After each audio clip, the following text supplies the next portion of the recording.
Deep state involvement म्हणजे काय आणि अमेरिकन डीप स्टेट इन्व्हॉल्वमेंट म्हणजे काय.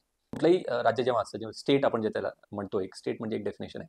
तर ती स्टेट म्हणजे राज्य. तर हे जे राज्य असतं, तो देश असतो, राष्ट्र असतं, त्याच्यामध्ये एक व्याख्या आहे डीप स्टेट म्हणून, त्याला आपण म्हणू शकतो. तर हे डीप स्टेट म्हणजे काय, की जसं आपण भारतात आपण म्हणतो की एजन्सीज आहेत, सीबीआय आहे, रॉ आहे, आयबी आहे, अशा बऱ्याच भारत सरकारच्या काही एजन्सीज आहेत, ज्या भारत सरकारच्या हितार्थ आणि भारत सरकारच्या काही अजेंडासाठी त्या एजन्सीज काम करत असतात.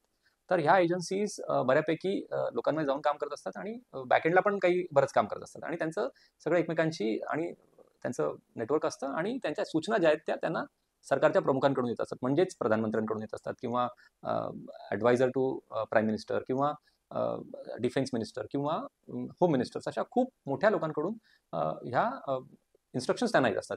आणि थोडक्यात त्यांचं काम असं आहे, भारतभर भारताच्या इंटरेस्टसाठी आणि भारताच्या बाहेर सुद्धा त्यांचं काम सगळं चाललेलं असतं. असं प्रत्येक देशाचं एक एजन्सीजचं नेटवर्क असतं.